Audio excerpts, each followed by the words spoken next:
Hey, so I guess that we are live. So welcome to this live stream. Today is going to be fun. It's going to be fun because we are going to create some nice IoT backend with Redpanda.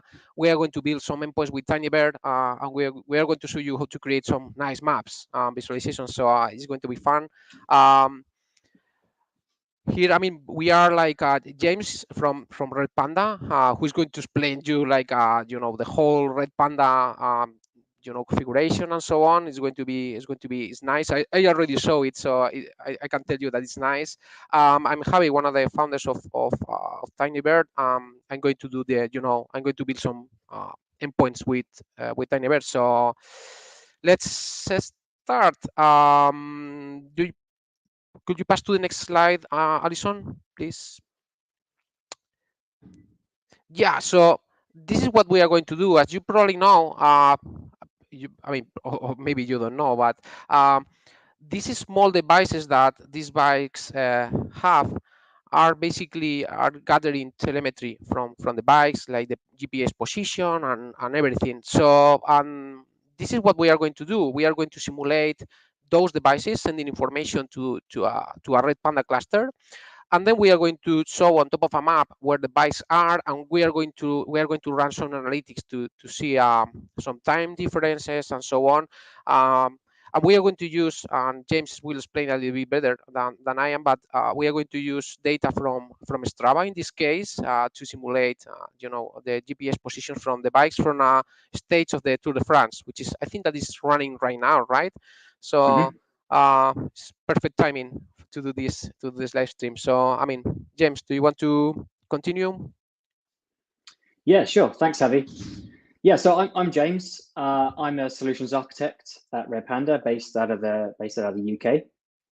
I'm going to run the first part of this demo. So I'm going to basically show you how to run the ingest part of this by collecting data at the edge. So running Redpanda and like a store and forward agent on these devices, and then forwarding them onto a central Redpanda cluster where we aggregate all of the events and then make that available downstream to Javi and Tinybird to build the real time data products.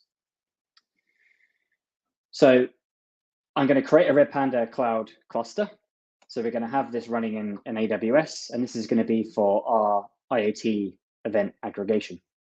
And then we're going to deploy Redpanda at the edge. So, I mean, one of the great benefits of Redpanda is you can have it in cluster mode. Most people will deploy it in cluster mode, right? And that's what the Redpanda Cloud cluster is doing. But because Redpanda is so lightweight, it's just a small C++ binary. It can actually run pretty much anywhere, and we compile it for ARM-based devices, and that's what we're gonna do today. So we're going to run a single instance of Redpanda on a small ARM device with one ARM core and a few gigabytes of memory. And we're going to use that Redpanda instance to store the GPS events as they're collected, or simulating as they're collected, as the professional riders are completing the stage of the Tour de France. And then we're going to run a small forwarding agent as well. We're going to talk through the code there as well, and the GitHub page for that.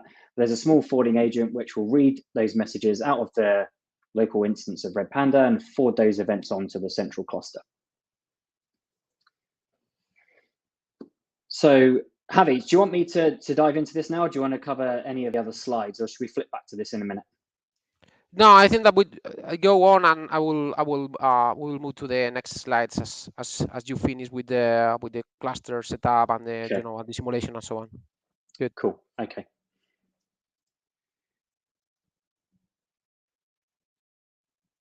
Great. So, Alison, if you wouldn't mind sharing my screen. Javi, can you just let me know when you can see the Redpanda console here? Yeah, we can see it. You can see it. Yeah, Fantastic. yeah, That's great. good. So let's start by talking through James, the, one yeah. one thing, if you could make it a little bit bigger, just a little bit, if you can. I don't know if Mhm. yeah, good. Yeah, That be better? that's good. Good. Okay. So let's start by talking through the central cluster. So this is a Redpanda cluster running in Redpanda Cloud. We have a fully managed cluster here. We're running it in AWS in the EU Central 1 region. This cluster has 3 nodes. I think I created it with i3 instances with some local storage. So these have locally attached NVMe disks.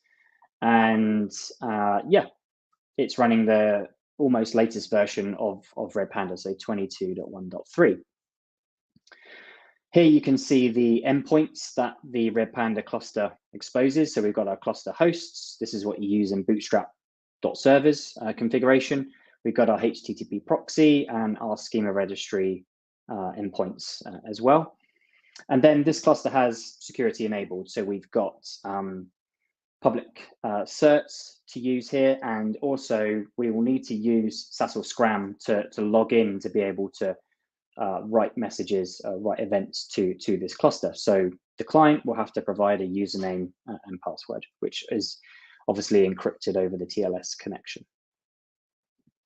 Got some high-level metrics here, which we should be able to see. I'll flip back to this when we actually start generating some data.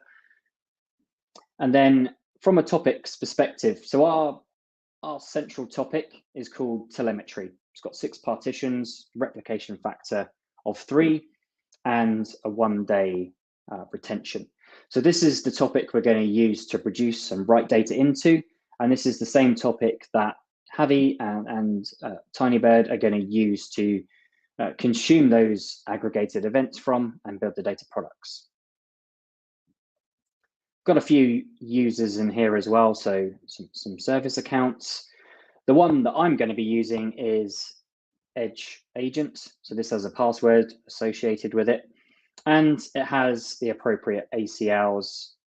Probably has too many ACLs, I think I've created for this one. So it's got the Edge agent user has an ACL for reading and writing and creating the topic. It actually only needs permissions to write to this topic for this case.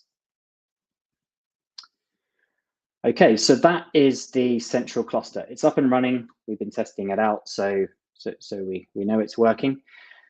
Let's flip now to the IoT part. So let's move Redpanda to the edge.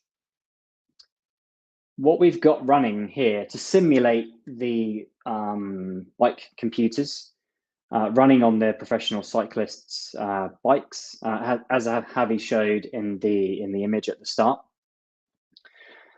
We've got some instances running in AWS.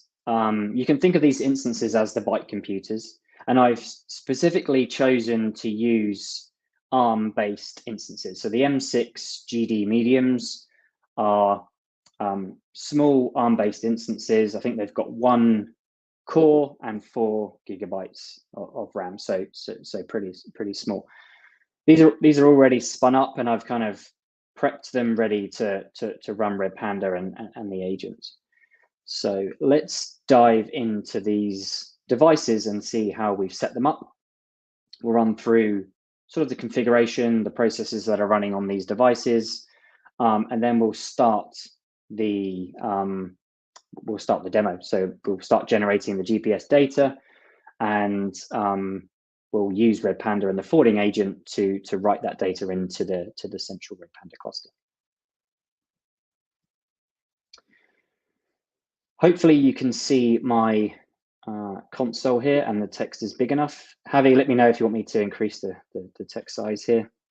I think that's fine. If you could maybe a little bit bigger, just a bit. Okay. Yep, no problem. So I'll just 1, do 2. it. Yeah. Let me just do it for this. I think that this is good. This one in particular. Okay, cool. So the colored tabs across the top here are the 4 bike computers. So we've got, if you're into the Tour de France and you're into your professional cycling, we've got Tom Pidcock here in blue. We've got Filippo Ganna from Italy here in purple.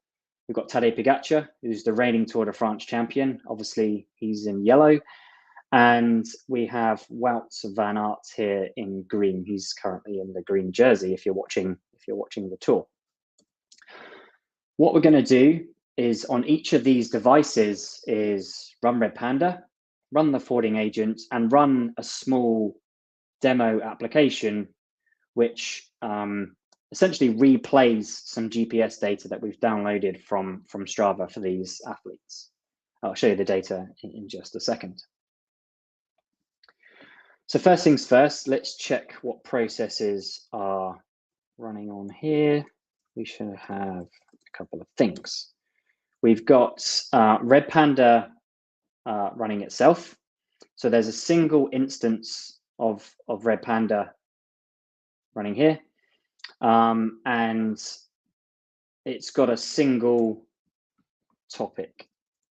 So if we do RPK cluster info, we should see that we've got a single broker running locally here. And we've also got a local telemetry topic, which is just deployed on this device. So it's got a single partition and 1x replication. And we're going to use this Redpanda instance to store or collect and store our GPS data. The nice thing here is if the cycling computer lost connectivity with the cellular network. So as Tom Pidcock in this case is cycling around the stage of the Tour de France, he's going up a mountain and he loses the cellular network. There's no cell at the top of the mountain. He loses connectivity.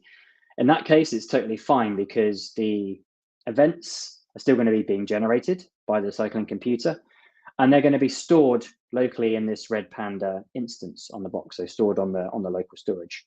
Granted, this is a small device, so probably hasn't got a lot of storage, but there's not a huge amount of data when you're generating it on a single device here. So we've got plenty. We've got more than enough storage on these devices to probably store the GPS data for the whole stage, probably the whole Tour de France. But what will happen is the agent will sit there running as a sidecar process to Redpanda. Here's the Redpanda agent running here. I'll show you the configuration in just a second. This Redpanda agent is running alongside Redpanda. It's literally just consuming from that telemetry topic and immediately producing that data to the central Redpanda Cloud cluster. If for any reason it loses connectivity and it can't produce that data, it just sits there, it backs off, and it waits to re-establish that connection. And until it's forwarded those events on and it's got a response back from the central cluster, it won't commit the offsets locally. So if for any reason the process fails and gets restarted, or it takes a while for that connection to come back, it's fine. It will just replay the data it hasn't been able to forward on. And then as soon as it gets an acknowledgement, it will commit the offset for that because it knows that the central cluster has now got that data. Before I start this running, let's have a quick look at what that code looks like. So this is I'll make this a little bit bigger as well. There we go. Good. So this is the GitHub page for the forwarding agent. It's on Redpanda's GitHub, and yeah, free to use it. It contains a couple of things. So yeah, just to introduce it, it's a lightweight Internet of Things agent that runs alongside Redpanda at the edge to forward events to a central Kafka API compatible cluster. The agent itself is written in Go and uses the Franz Go Kafka client library. And the reason for using Go is, Go is great for one, but also it can compile down to a small binary, and you can easily compile it down for ARM-based devices as well. So we have a small binary here that's compiled to run on an ARM device, which is perfect for running in an IoT environment. There's a couple of modules. So there's the agent itself, which is essentially the piece of code that sits there in an infinite loop, reading local events from the single instance of Redpanda and forwarding those events onto the central cluster. There's a plugin module, which, if you like, you can install, and it extends the Redpanda Keeper command line tool, so RPK. So this essentially allows you to start and stop the forwarding agent using RPK. So you can do, I can show you the command in a second, but it's RPK edge forwarder start or edge forwarder stop. Which just makes it nice and easy to manage the agent running on the box. And there's a Docker module as well.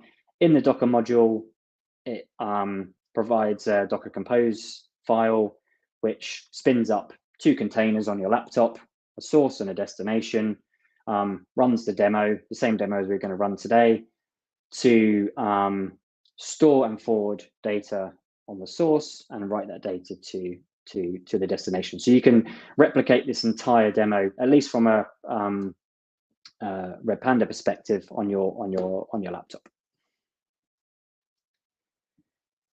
The agent itself, let me just show you a little bit of code. So if you look at the main.go file, it doesn't matter if you're not familiar with Go, it's actually not very complicated what we're doing here. A lot of this is boilerplate, sort of reading in the configuration. Don't need to worry about this too much.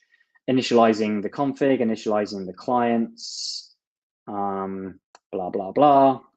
Don't need to worry too much about this. Initializing the security configuration. So one thing to note is the local instance of Redpanda running on the device doesn't have security enabled.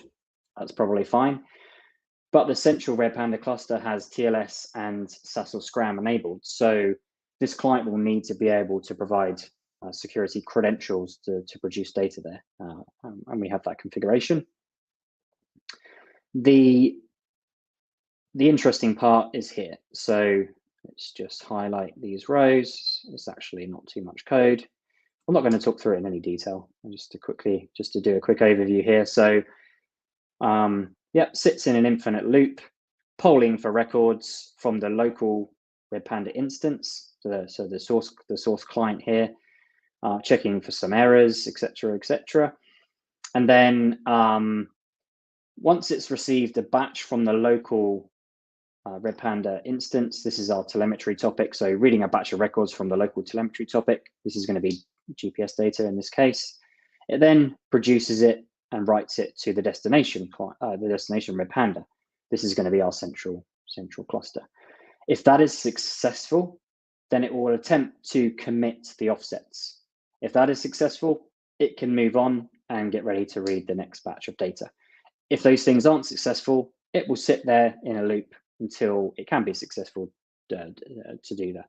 And there is a back-off mechanism built into this as well. So depending on how many errors you get, either fetching the data locally, writing it remotely, or trying to commit the offsets, it will back off for a number of seconds until it can do these things successfully. So that's how the agent is working. And then just briefly, before I set all of this running, if I go to Docker and demo, this is our demo. This is what's going to simulate the bikes riding around France and generating GPS data. So in the data directory, I've downloaded some GPX files from Strava. GitHub won't display that very well, but so what I'll do is I'll flip to here and I'll just show you what these files look like. Stage 7. So they're pretty simple, and actually we wish there was some more data that Strava shared, but Strava strips out quite a lot of the interesting stuff, probably because the pros don't really want you to know what their heart rate is or know what their power numbers are on their bike. So they strip the data back, and all you get is latitude, longitude, and elevation. These track points, which is what this stands for, are generated approximately at 1 second intervals. So you can get approximate speed from this, and Javi will show you how to do that later, from using basically aggregating these points and working out the distances between them, using the elevation there as well to work that out. So that's what the data looks like. The demo tool itself, let's have a quick look at this. Doesn't do anything overly complicated. Again, lots of setup. One thing I've learned about Go is trying to get used to pointers again and structs, which has been interesting. But I like it.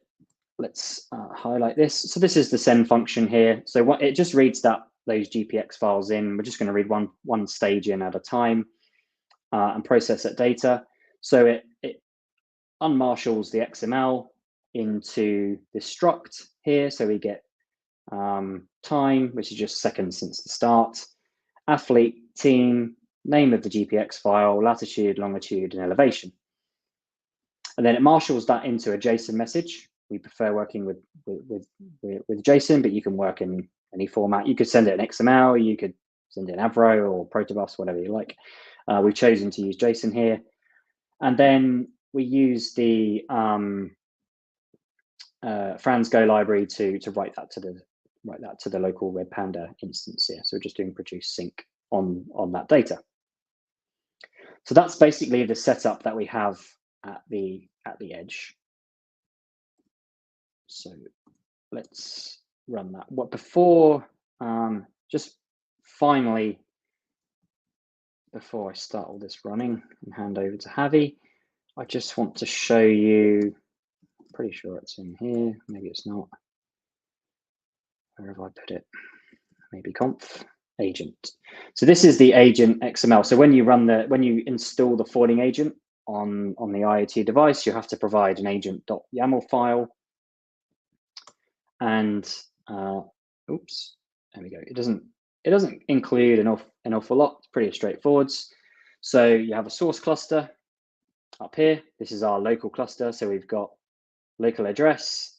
We're going to write to the telemetry topic that we created locally. And we've got a destination cluster. So this is our Redpanda Cloud cluster. This is our Bootstrap servers configuration. We've got TLS enabled. We're using public certificates, so we don't need to provide our own certs here. This will just read the public certs installed on this machine. And then we've got SASL Scram as well. I'll delete the user afterwards. So if you want to make a note of the password, you can, but I don't think you can break anything in time for me to run this. But yeah, I'll clean this up afterwards anyway, so it doesn't matter. Okay. Are you ready, Javi? Because I'm just about to start the yeah. Before you start, we have a question. I don't know if you want to answer it right now or probably at the end. Yeah, I mean, let's continue with the demo and let answer like questions sure. at the end. Okay. Okay. Yeah, good. Yeah, no worries. Right. So let me kick all this off.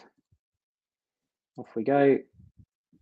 The riders are off. They've started the tour. They started stage 7 of the Tour de France. Good. Let me just double check that. So before I hand over, this is just RPK topic consume. I'm actually consuming here from the Redpanda Cloud cluster. So this is our aggregated telemetry topic, and we should have all of the data streaming in, which we do. Great. Cool. Should I go? Yep. Over to you, Javi. Let me share the screen because I'm not sharing it. Not sharing it. No. Let me know if you see my screen or when you see my screen. Do you see it? I see Do you it. see my screen? Yeah, yep. Good. So okay, so I'm going to basically what I'm going to do. I'm going to show the slides here a little bit, which is like we are going to do like 4 things with what James did with the data that is sending, which is the first thing we are going to do is connect to Redpanda. You will see that Of course, I mean, we need to use the data. We need to connect to Redpanda and consume the data. And then we are going to create a simple endpoint, to consume information in the right way. And then we are going to visualize it and analyze it like it's not a really hard analysis, but it's interesting. So let me go back to the Redpanda dashboard. So you see here. Could you back to Alison? I don't know if you are. Yeah, thank you. This is the accounts. James is using Edge Agent. I'm going to use Tinybird demo, I think. But as you can see, like it's quite easy because you can go here and set up all the permissions and so on in order to read the telemetry topic. I think it's quite straightforward. You don't need to do a lot of things. I'm going to switch to Tinybird, and this is the dashboard that you see when you create your first workspace. You see this. Basically, it's empty. There is nothing here, as you will expect. So in Tinybird, there are two things, basically, two resources, which is first data sources that basically you can put data in, and then pipes that allows you to transform the data and publish the data in API endpoints. I'm not going to go like over this because you are going to see it like in the demo. So I think that it's much better to see it than explain it. So in this case, the first thing that we want to do is connect to Redpanda. And in this case, what we just go is like what you have here, the data sources. So I'm going to add a new one. You have different ways to connect data, remote URL, events, and so on. In this case, we're going to go with Kafka. I could set up a new connection here and set the Bootstrap server connection, whatever, the secret and so on. I have already one here with Tinybird demo, as I showed you, with the password and so on. So the next thing I'm going to do is to select one topic. Basically, I have access to telemetry, so I'm going to use telemetry.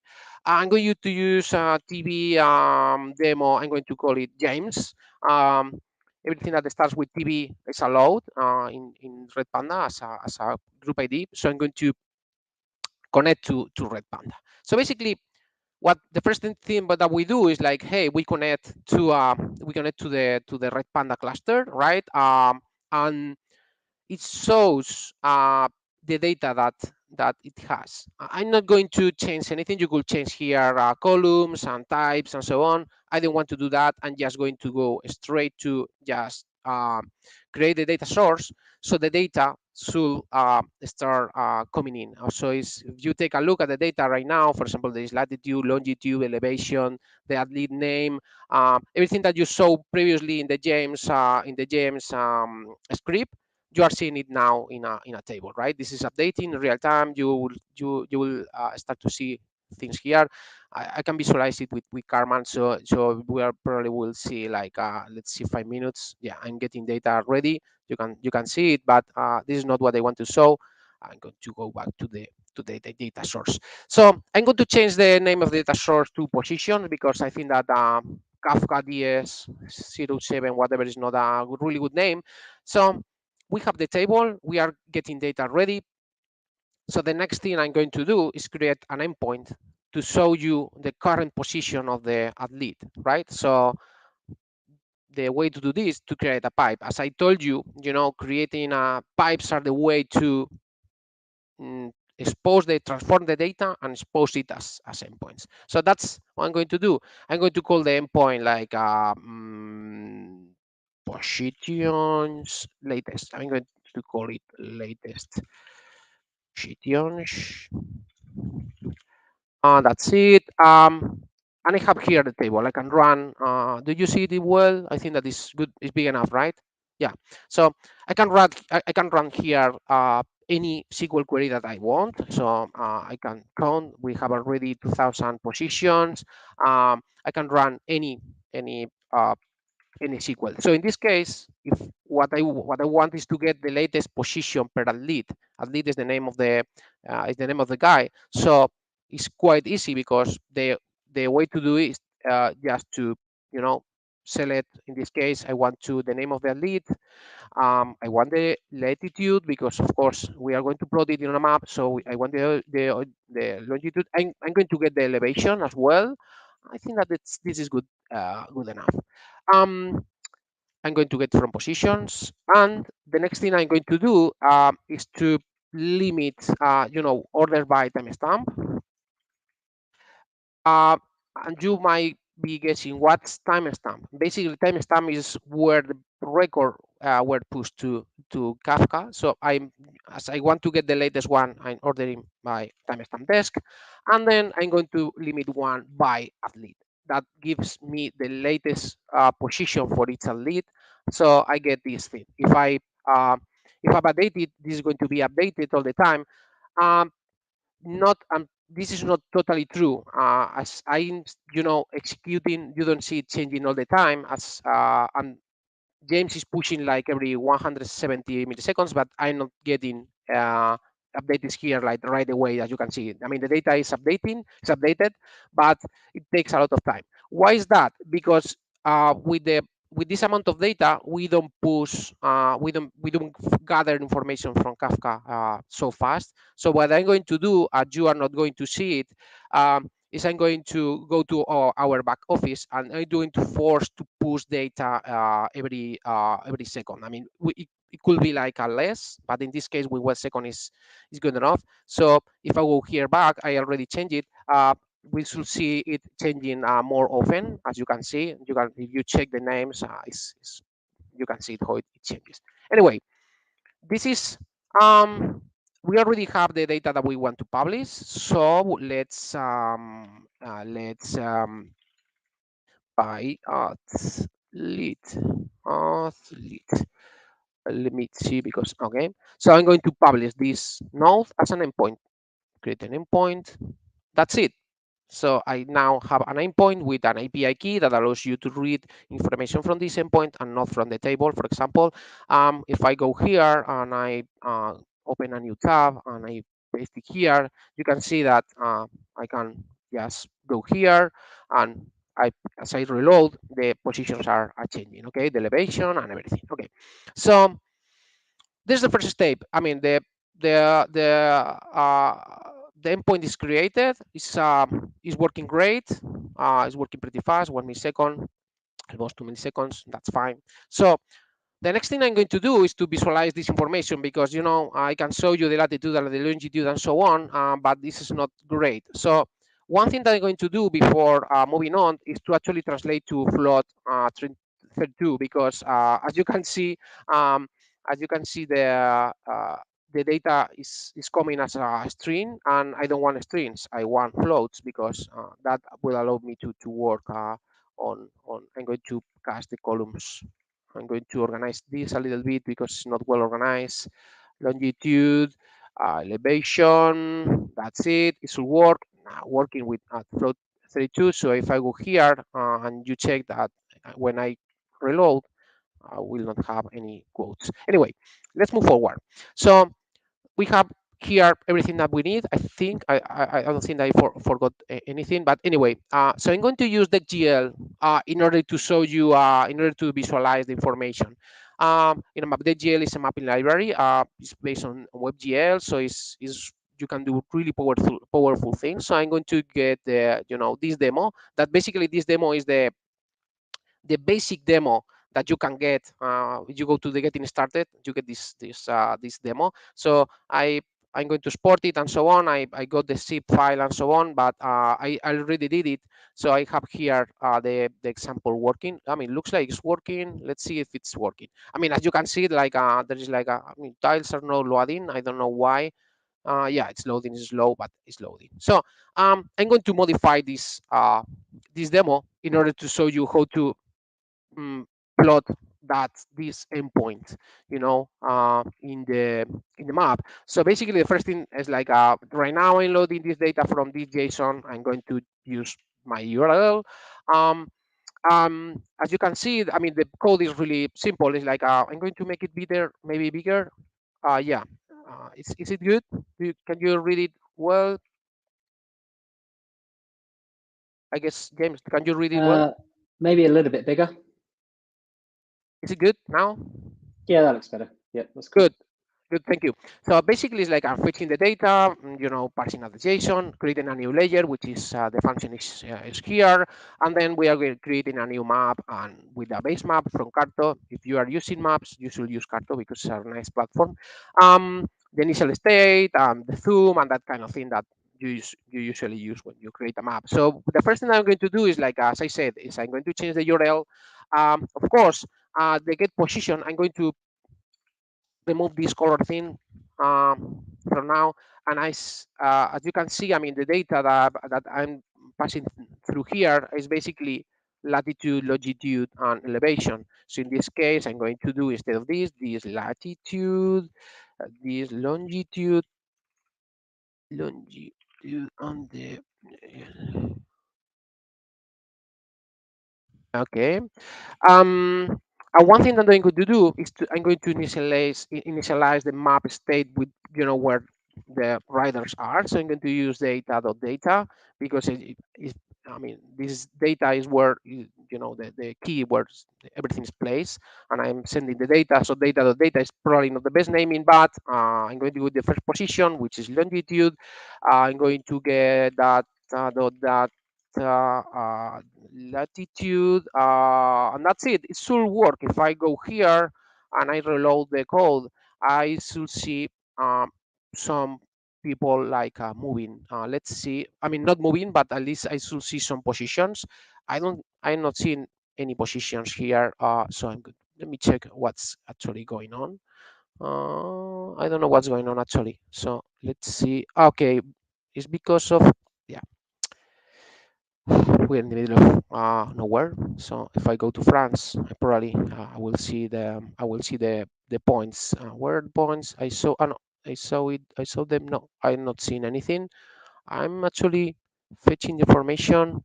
This is the kind of thing that always happen when you are like in a live demo. So let me see if I'm getting the data. Yeah, I'm getting the data. Latitude, longitude. I'm confusing latitude by longitude. No, it's great, right? Yeah, no, no, no. It's great. Yeah, it's great, right? Yeah, yeah, yeah, yeah. Longitude. Let me check what's actually going on. Data is here. Okay, that's not great. Let me check if I made a mistake here. Yeah, okay, I made a mistake. Shit,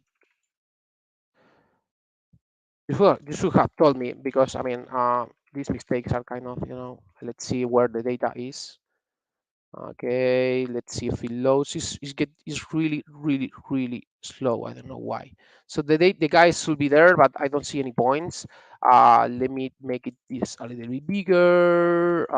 Let's see if I reload, I get data. If not, if it doesn't work, I'm going to change. I'm going to use the demo that I have already have. Uh, over here because I don't think that we should stop here to debug the code. uh, it's quite If you probably such stupid, yeah, yeah. if you zoom out a bit, would you see them? Are they in a different? No, no, no, no, but let me check one thing because probably this point layer and return the point layer and the layers here. I don't know what's going on, guys, man. No, no, no, no. I'm going to use my what I already have here, which is going to be much easier. A scatter plot one layer. Okay, I know that what could be happening, which is like a layer is an array, and sending not an array. So probably this is it probably. So let me check.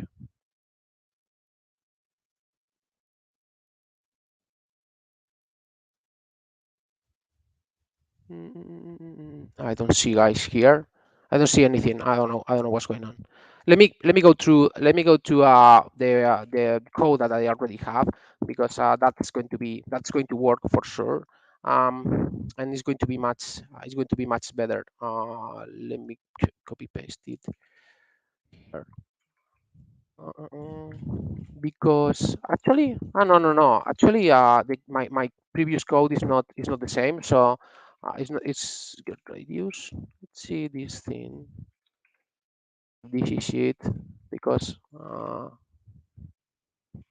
I'm going to go to the to the example, and that's it. I'm reloading other tabs. Yeah, I don't see anything on the map actually, and I don't know what's going on. I don't know what's going on, but this is more or less where it's located, the whole thing, right? Anyway, I'm going to go back. I'm going to use the demo that I already had working, which let me check because I need to open a new tab. Let me go here. Here, list.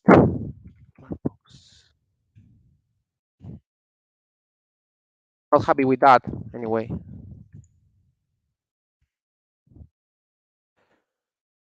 Okay.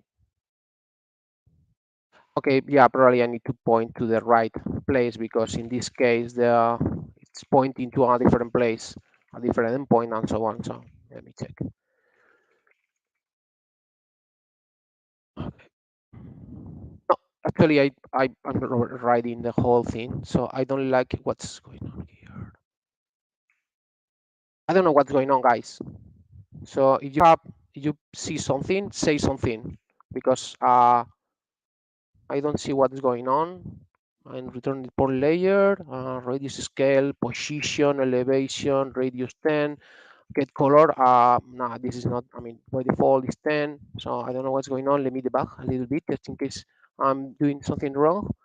Uh,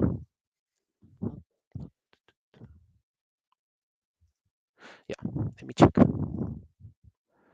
Let me check because I might not be over positions. Okay.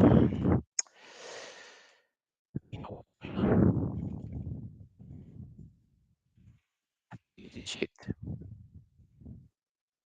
It should be because I'm not passing the array. I already told you that this is not best naming, but you know, and this is not going fast. But let's see.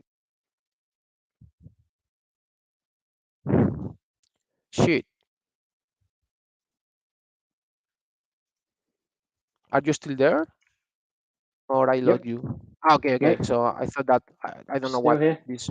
Yeah, okay, but I don't think I don't. It's not loading. I don't know why. Oh shit. She. Okay. Let me. Close the tab. Yeah, that's a good idea. Okay, okay. Okay, loading. Let's see if we get the data. I don't see any guy here. Let me check again. Okay, now position array. Okay, yeah, Look, positions. Yeah, yeah, that's good. I can see the data at least. You can see the positions coming down. yeah, elevation. Yep. That's great. I'm sending the data. Mm-hmm. Good. Yeah, that's great. Let's see if it works. I don't see Different. anyone. Ah, say that again. Zoom out. Zoom out. Are you even in France? I I'm in can't. France, right? I can't read the town names.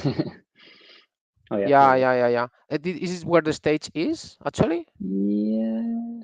I guess so, right? Yeah.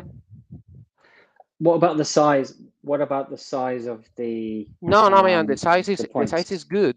I don't know what's going on here. The size is good. The positions are good. The initial state is good. Uh, I'm going to see the color just in case you know is the color.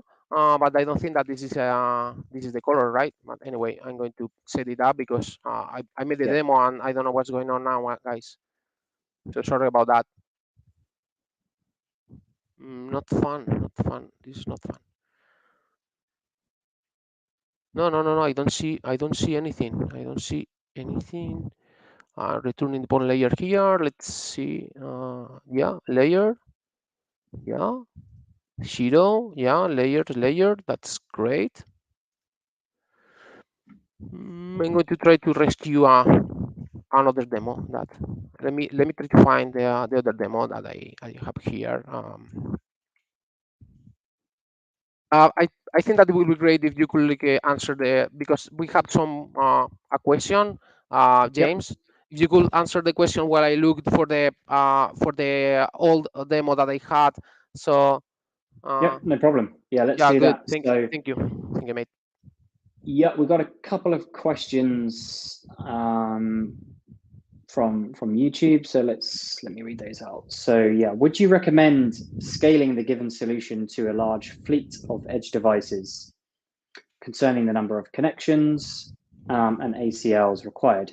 Yeah, for sure. So I mean, yeah, this is just a small Redpanda cluster, a sort of demo infrastructure that we've set up. Typically, what we would do is evaluate the number of devices, the number of connections, and try and evaluate the predicted throughput that those devices would generate. And then we would scale the Redpanda cluster accordingly. So we could scale up and use larger instance types. Redpanda is very good at scaling up and using the underlying hardware. And also we could scale out as well, right? So we could scale up first and then scale out and add some more nodes, and then we could be able to handle more and more devices running at the edge. And then question 2, we have how about using the schema registry in this scenario? What is your take on a single source for schema descriptions from edge to Tinybird? Great idea. Yeah, Redpanda includes a schema registry. It's built into the binary, so you can connect to any of the Redpanda brokers and interact with the schema registry. And yeah, it makes total sense in this case, right? You could share that schema with the edge devices to make sure that they're writing in the correct format. And again, we could share that schema with Tinybird, so they could validate that the events are coming down in the right schema. I think that I mean, we support that schema registry. So in theory, you will be able to use it when connect to Tinybird. You just set up the URL and the credentials, and that will make that will be it. So I mean, it's quite easy. We do that with some clients. So of course, I mean, for this kind of demo, it doesn't make any sense to stop, to set up the whole thing, but you can do it. Let me check if that's working. No, what impossible, mate. Yeah, longitude, latitude is not spelled correctly there as well. Oh, but the thing, what? Say it again. Do you see my script? Yeah. Yeah. Okay. Yeah. But Deck.GL latitude. Okay. So That's right. If this is the original demo. yeah, sorry, But Javi. now it's yeah. If you copy and paste that below as well, I think it was misspelt down below too. In Do the you mean script. the words that? Yeah, if you keep scrolling down, I think I saw latitude spelled incorrectly in a different Okay. point I as mean, well. I will need to check because for some reason it's not actually loading now. The GL is giving me just some assertion failed. So I I don't know what's actually going on because I didn't change anything from the demo. So I don't know what's actually going on, which is pretty bad. I mean, the old Yeah. demo is not So working. yeah, so it was that point down below. If you keep scrolling, yeah. No. But the thing is like I mean, right now, if I try to load this thing, this is failing. I mean, the GL is assertion is failing. So Okay. if I go to my demo, the demo that I was actually, sorry, I'm going to open with Firefox and I get the actual URL here. Here I close it and let me try to run this here because I don't know what's going on. I don't know if it's not loading something or what. But in this case, it's loading the whole thing. But the other example that the one that I was running is not actually loading because of the GL assertion fail, which is I don't know which is assert. So this is pretty bad. Okay, so I don't know what's going on. It's no loading. It's waiting for package. So I don't know if it's not my network or something like that, but it's not Could be. actually working. It's not actually working. Okay, okay, let's, yeah, it's loading now. Okay, let me load the other one. No, I don't know. I don't know what's actually going on. The positions, the latitude, color. If someone says see something, it would be great to map. Yeah, and this example is no loading, which is the original one. Mm-hmm. Which Well, we is could see the data. We could see the data coming through, right? The data in the yeah, I mean, JavaScript the is data there. the data is working. It's because of that typo. No, it's not. No, it's not the typo. So, guys, I don't know what's actually going on here. Given the time, it might be useful to at least describe what we were going to plot in the map. Yeah, I mean, the thing is like we are going to plot the we are going to plot a map, with the coordinates of this. This is updating, so we are going to plot the guys on top of the map. But uh, then we were going to show just some nice visualization on how to make them move. And then show another visualization on how they were like going up and down and so on. But for some reason this doesn't work. I can find the sat I mean the problem. So let me check if the actual, if I go here to the uh, because the other example was kind of working, right? I mean, let me check because I have here the uh, let me. Oh, no, I totally lost it because I'm changing everything and I don't know what to actually do. Yeah, this is not fun. Anyway, we don't see anything on the map. I will try to make it good, but there is a part I wanted to show, which is like uh, trying to calculate the speed and the distance in seconds between the leads, because we have here, yeah, quite a lot of positions, as you can see. I mean, we're ingesting every 1000 every 5 seconds, something like that. So um, what I wanted to do is to calculate the distance in seconds between them. As you can see, on the when you see the Tour de France in the television, you can see how many seconds they are behind the other one. So I'm going to calculate this with Tinybird. I mean, we are not going to visualize it, but I mean, we can work on this. So the first thing that, I mean, we want to calculate the distance in seconds. The first thing that we want to calculate is the speed, and to calculate the speed, what we need to do is to calculate the distance between the one point and the next point and the next one. So what I'm going to do is to create a new node here, um, using the positions data set. I mean, be careful because here I'm using positions, I'm generating this node, but in this case I'm using positions. You will see why I say this. So basically, we can calculate with lag in frame the previous position for longitude and longitude. So if I go here, you see the previous post is basically the previous position based on the I mean the previous row based on timestamp and time, right? So now that I have the previous post in this frame, I can go to calculate the distance between those points. How do I calculate? I'm going to call this um, positions with pre-post. So I'm going to go here and I'm going to calculate the distance between the current position and the previous position.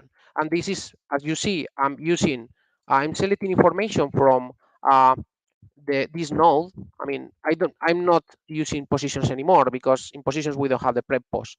It's in this node called positions with prep post where we have the previous position. So I'm going to calculate the distance, right? I'm going to use geo distance, which is like longitude, longitude, whatever. Anyway, and this calculate the distance in the globe, right? So I have the distance is as James said, we every second we are sending a position. I mean the GPS is sending a position, so they are traveling 12 meters per second more or less now, which is you multiply by 3.6, it's like 40 kilometers per hour more or less, which is makes sense, right?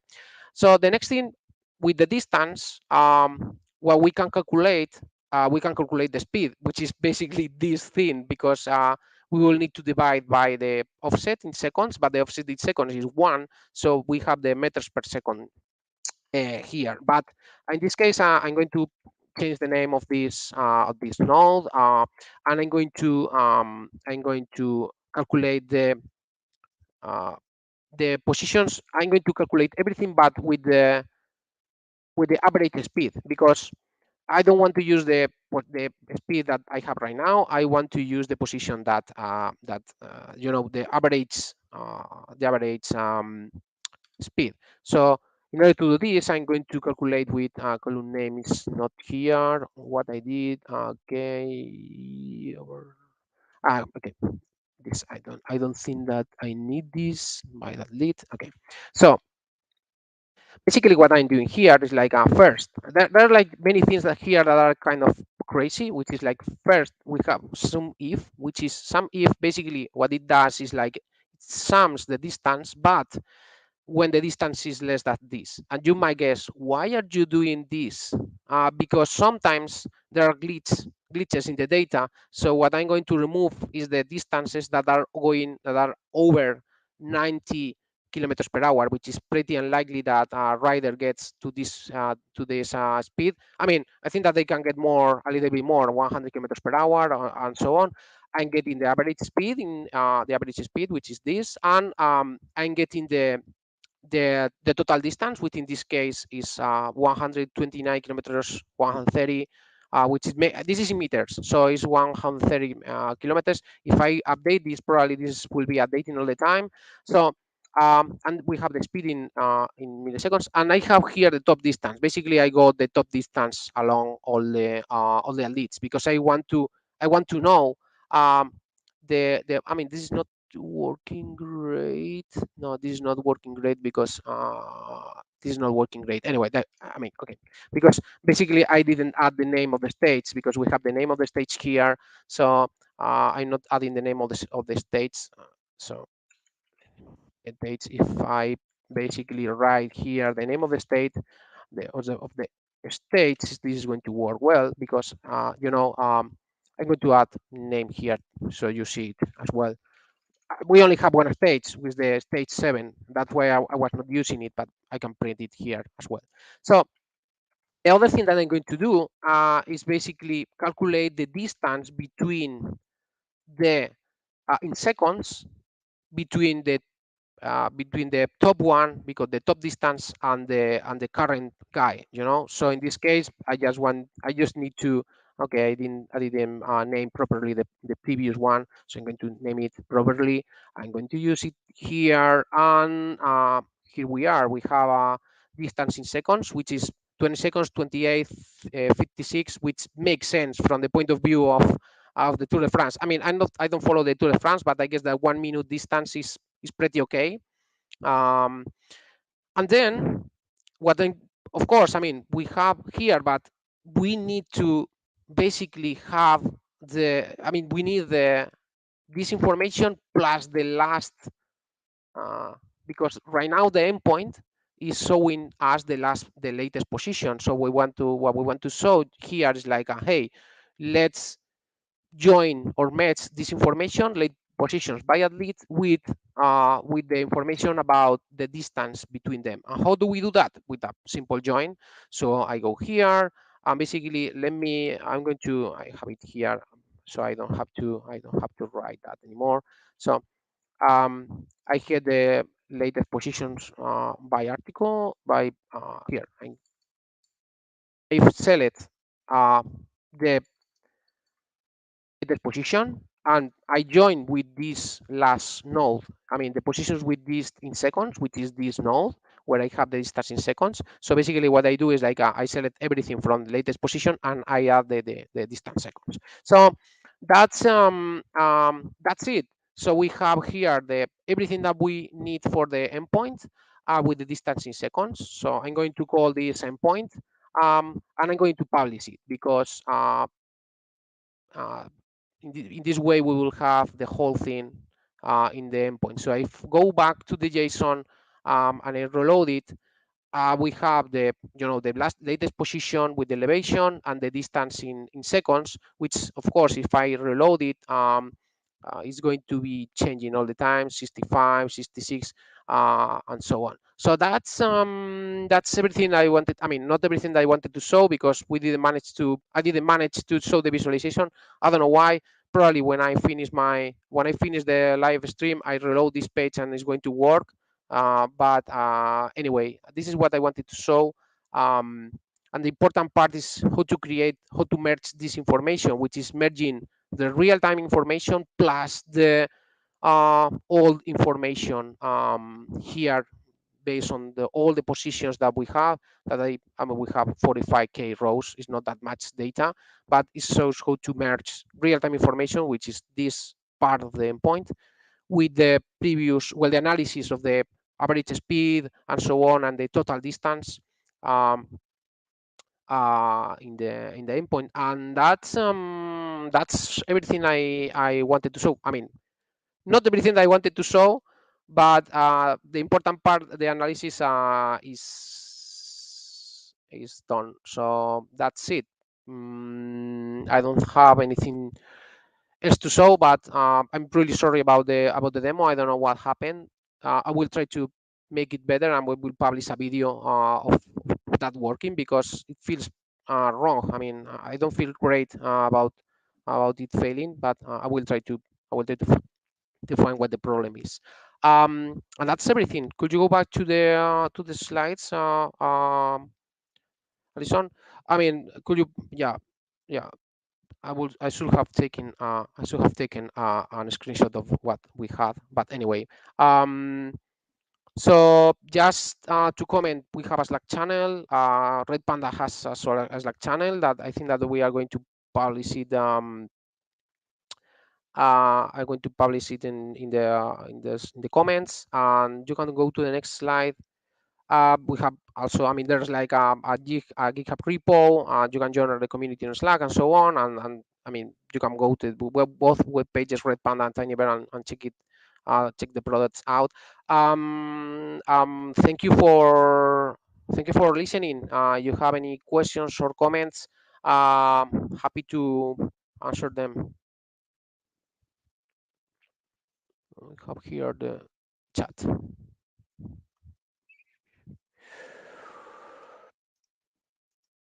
No, I don't see anything in the chat. I mean, is there any questions? Because I saw two questions, but I don't know if I missed one of them. Yeah, we answered a couple Okay. of questions already. Okay, good. So I think that we are going to wrap it up here.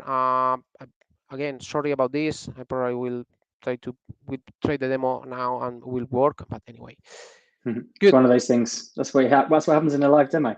Yeah, that's it. I mean, I'm not happy, but we'll try to figure it out. So yeah. Cool. So thank you everyone for attending the demo. That's it. Bye. Thank you.